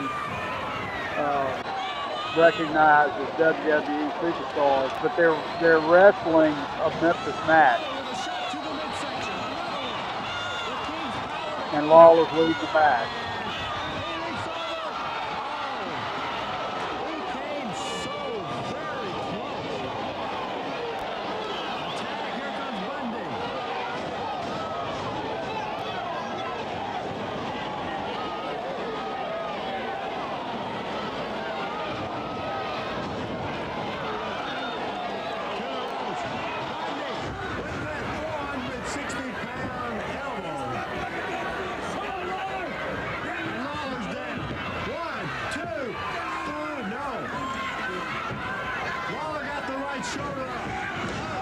Pretty good play-by-play, if I can say so. I agree. On top of it, amazing how Bundy could get to the mat. He'd go down on the mat and then get back up. A lot of big guys have a tough time.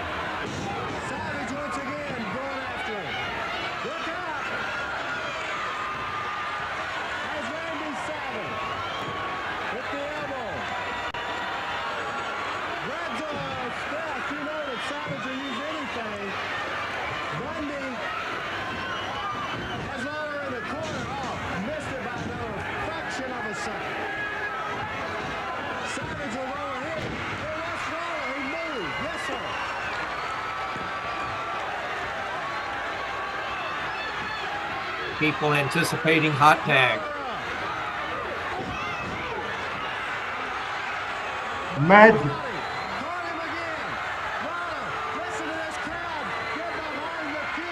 This is a hell of a match, boy. Drop down.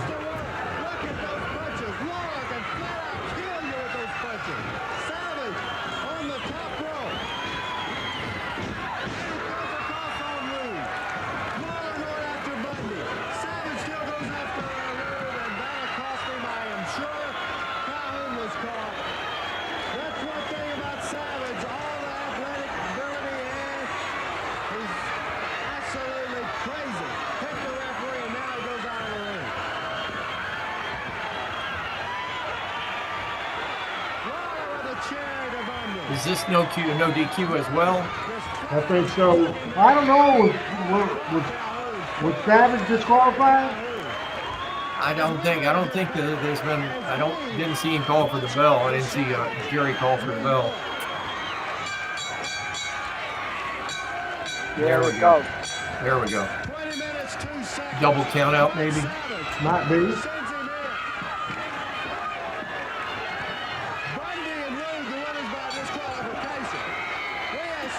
The indestructible timers table at the Mid-South Coliseum. I bet that thing's still intact.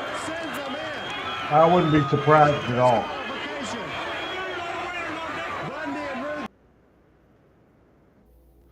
All right. That was fantastic. Pat, you still with us? I am. I'm going to go ahead and go, and because I've got something coming up in just a minute. Happy 63rd to you. I hope we're here in 23 more.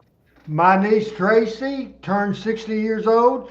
My great nephew Cal he turns 20 years old today. So three birthdays in our family. Tommy Rich bloodies Eddie Gilbert. Eddie Gilbert bloodies Tommy Rich. This is great stuff. You're a Rich fan and you got to go. That's terrible.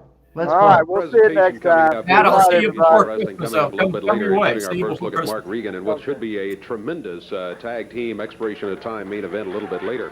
And we have a presentation coming up for the Tag Team of the Year. This is made by Did you Wrestling like Fans when they used International. this Now, set the voting is done for in the interview spring, sets? and I the don't think I presentation is did. made I at like the the annual convention. I like the Wrestling announce Fans table International better. are holding their annual I convention agree, and this I week, remember. and I they barely have the remember trophies for this Tag set. Team of the Year that they are going to be presenting. This Unusual is just situation like this two year in baffers that or the two team baffer that was walls put voted together. Tag Team of the Year when the voting was cast in the spring are no longer together. They were trying to pretty up the with, studio. Wrestling Fans Sometimes Fine, David. just Thank the you. blood I and want to guts, introduce to just all simple the wrestling type of fans thing. on This is the Championship Wrestling Wrestling out Fans there. International Representatives Association. from that organization. Howard Baum and Pete Head of the Letterberg, organization I now believe is is who these Pete two Letterberg. gentlemen are. Pete, delighted to have you here. It's just a pleasure to be here in Memphis, Lance. And Howard Baum. Howard, both of you are from Florida. Is that correct? That's exactly right. We're from Miami. Big wrestling fans all You our get back lives. down there, you give Gordon Soley my best, Exactly, too, will you? right. Okay. You guys are participating in the presentation. We really appreciate you Do doing it. you remember right this, here. Michael? Tag Team of the I do. Year. Tommy Rich, Eddie Gilbert. The fact that they are not currently wrestling together as a tag team has nothing to do with the award and our appreciation of you doing it here, Pete. Well, of course, you know, Lance, the voting goes on for the whole year, and this encompasses 1984, and they were quite a good team for the whole year up till now. No question about that.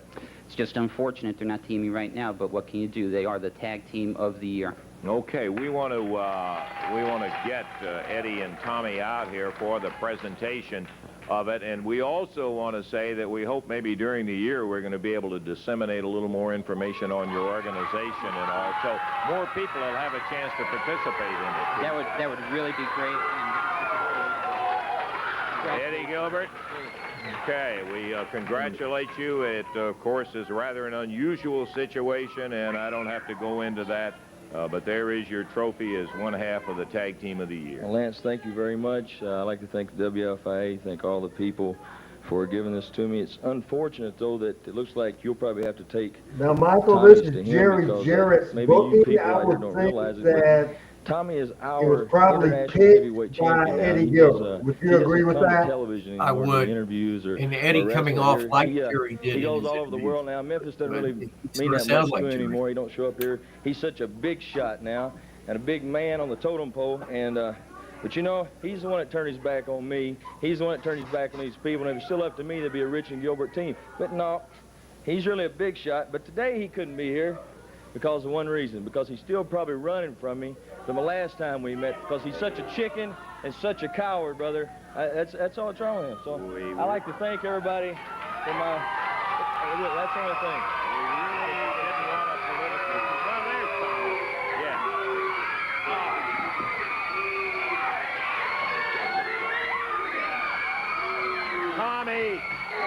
Tommy out there in his suit, three-piece suit.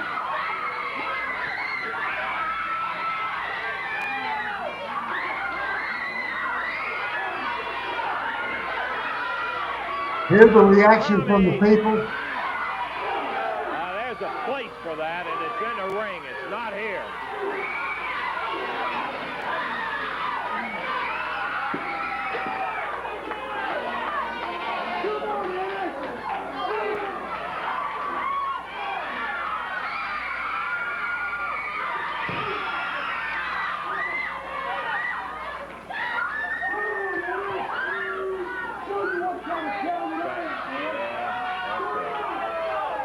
Sorry, Pete and Howard, and we thank you for coming here. We're going to take time out, and we're going to be back in just a moment.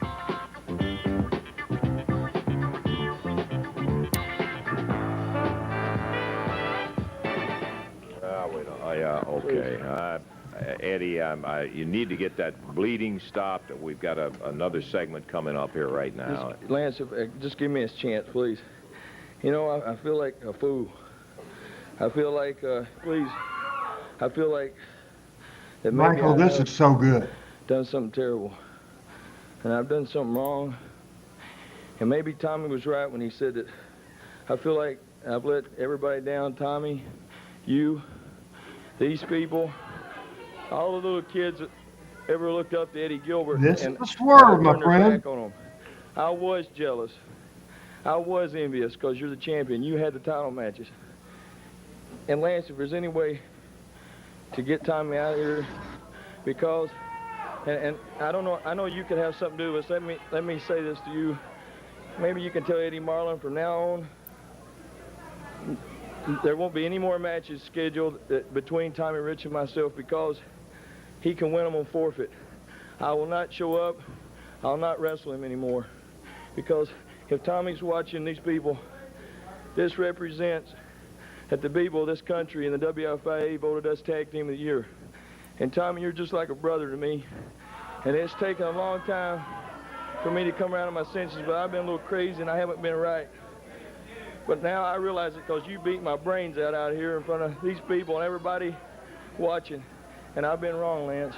Well, I've been wrong, and I can admit it. I'll admit it to everybody here and to you. Takes a bigger man to do that, and I don't know whether Tommy has any desire to come out here. If there's any way at all this promotion, if they can get Tommy out, because I've been wrong. I've acted stupid. I've come out here. I've said things I shouldn't have, and I've just kind of been in my own world here lately, and I'm sorry. I apologize. And if we can get Tommy out here, I'd like to just tell him this. Talking about face Eddie to Gilbert face. digging himself. I have never, in a wrestling ring, heard the word digging or has said it myself. Please. Never said it. Unfortunate situation, but I appreciate you being man enough to stand Never up here heard on it. television and say Get You're things right. up. You were right about everything. I haven't been the man that I said I was. You're a better man. You're twice the man I am. You're a former world champion and international champion.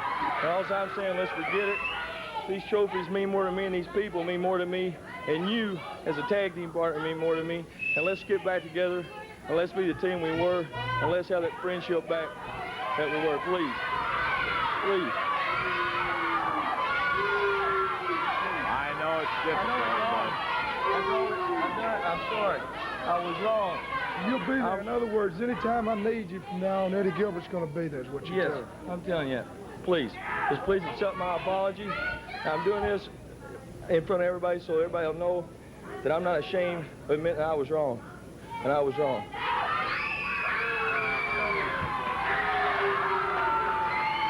I'm delighted. And the people go crazy. We'll keep the trophies over here for you. Okay.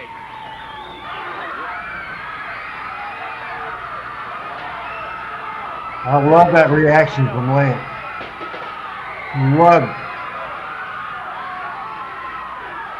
Lance doesn't oversell this. That's what makes it right, Michael. Well, we got Eddie You're- Gilbert. You're absolutely right, and the humbleness Listen, just Tommy suckered the Rich people over right there, in. all that stuff he was talking about was just hogwash, trying to catch Tommy unaware. Eddie!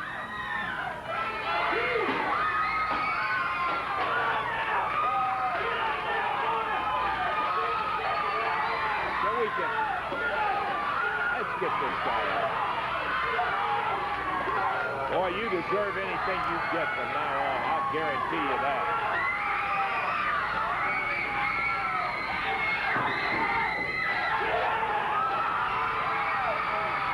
Why don't you just get out of here?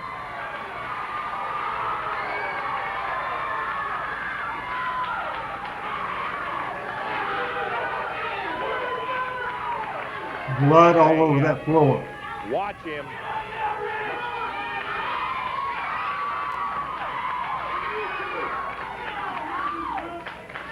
And I'll tell you, we don't care if you never come back in here.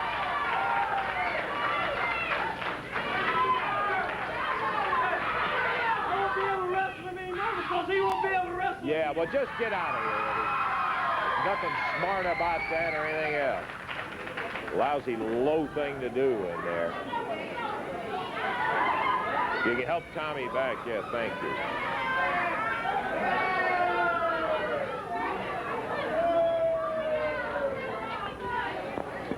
Okay. High coffee to the rescue. Yeah. And Tommy's still selling.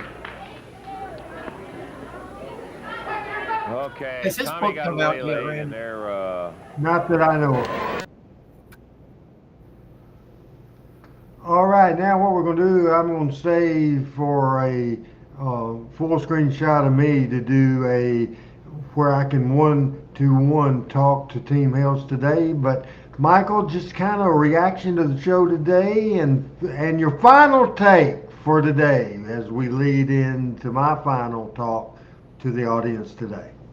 This was a great day for me. I got to spend 8 hours with my grandson Christmas shopping, and I come back, and then we have one of the most perfectly timed out Memphis Championship Wrestling shows, meaning we haven't seen Memphis Championship Wrestling displayed as perfectly as it was done with every segment tonight. And I think this is a testament to how great Memphis wrestling was. And I think it's a testament to why people today hold it in such high esteem for what we've been watching tonight. So great idea putting it together. You and Adam did a fabulous job. And happy birthday to you, my friend. 63 is not old. I'm 10 years older than you are. And I will echo what our good friend Pat Trammell said. 23 years ago, 23 years from now, God willing, I hope we're doing the same thing at the same time, talking about the same wrestling. Quick question. What? I've been meaning to ask you this for a while. What happened to your ESPN logo you used to have behind you? Well, I had a couple of people ask me about the radio stations and about, our company. I had this made, and the people that made it actually screwed it up. I had to get a replacement that we use on our live events. So this is sitting in the corner of my wife's office, and she says, "Why don't you put it up in your office? Why don't you put it up in your studio?"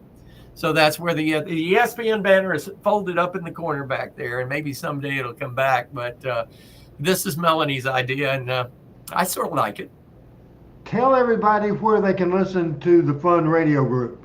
I added this logo, by the way. Fun 92.7 FM and 104.9 FM. You can find online at fun927.com and funradioal.com. Our Tennessee stations at 93.5 and 93.9. Fun 93.5, 93.9 WTNK are at funradiotn, like Tennessee.com.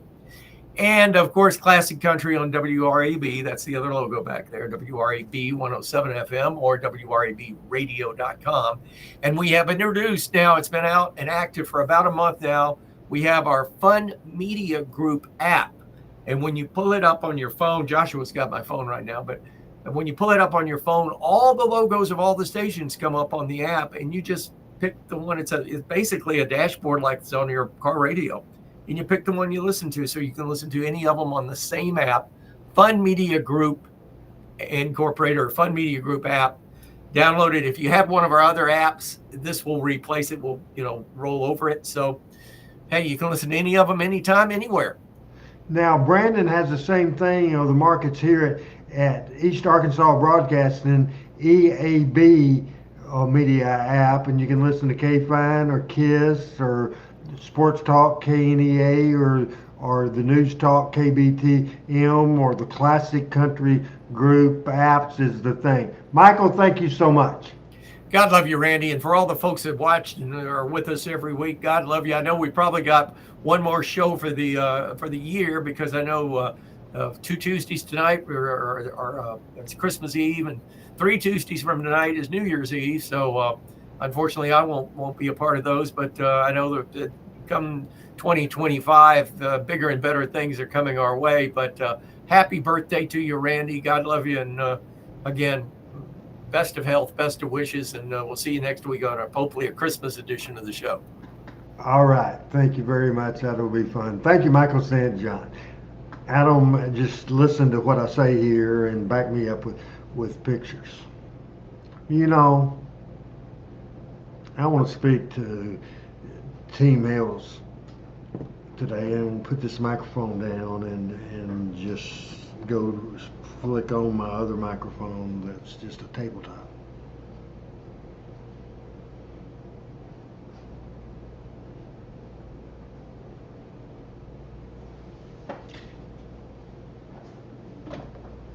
You know, I'm not at a loss for words very much. But just have a couple of minutes, and we're going overtime anyway, and so I just want this to come out right. I started the show by saying the Randy Hales story began on December the 10th, 1961. Here we are, December the 10th, 2024. And I'm 63 years old today. I've never been 63 years old before. The thing that comes in my mind when I think of that age of 63, the last birthday of my dad's life, Harold Jackson Hales, my dad's life, the last birthday he had was in November of 1980. He passed away in February of 81 at 1960, at the age of 63 years old. Life's something. It is. And you think from a family perspective, Adam, and when you think being raised by my father Harold and my mother Margaret Hales, and we have some of those pictures I think up there, and I don't like the suit that I was wearing. My mother's hairstyle is crazy. This was, of course, after church. I was raised in church, Sunday school and church every Sunday morning at First Christian Church in Jonesboro, Arkansas. Looking at some of the other pictures of me younger, and as I grew up, as we switched to some of the other pictures. One of my favorite pictures of me, Cowboy Randy. Cowboy Randy. That's cool too. I don't know how many pictures we have. This, folks, is my high school graduation picture as I graduated May the 16th, 1980. Brings back a lot of memories. This is a picture in 2009. My mother, Mary Margaret Hales Davis, passed away in 2011. This is the last professional picture that I made with me and my mother, and I can cherish that the rest of my life, as I'm proud of the fact to say that I'm a mama's boy. I think we maybe have one or two more pictures. I love this picture with me and Bill Dundee with Lance Russell. Of course, wrestling, a big part of my life. Thanks to Shane Russell for putting that together. The wrestling business, man, who would ever thought it when I was that young geeky looking kid? Now I'm an old geeky looking old man. Now drawing money in Louisville, Kentucky, bleeding like a stuck pig. Here's me and Double B, Brandon Baxter, at Night to Remember in September, and I like that picture as well. Folks, I'm glad to make 63, and another thing I'm glad for is Adam Dunn, who does a fantastic job producing. Miss Chris Ellis today, he got married a year ago, December 10th, a year ago today, and he was going for a anniversary celebration, and proud of him and glad he's happy. And I'm thankful for, without a doubt, I'm thankful for Team Hales. Thankful for everybody. This has been a great show. We'll finish up 84, 85, and we'll tell you what we got going on as the holidays are coming around. We probably will not be here on Christmas Eve or New Year's Eve. Appreciate everybody. Until Monday with the Great Power Pro Show, this is Randy Hales saying good night, everybody. Love y'all.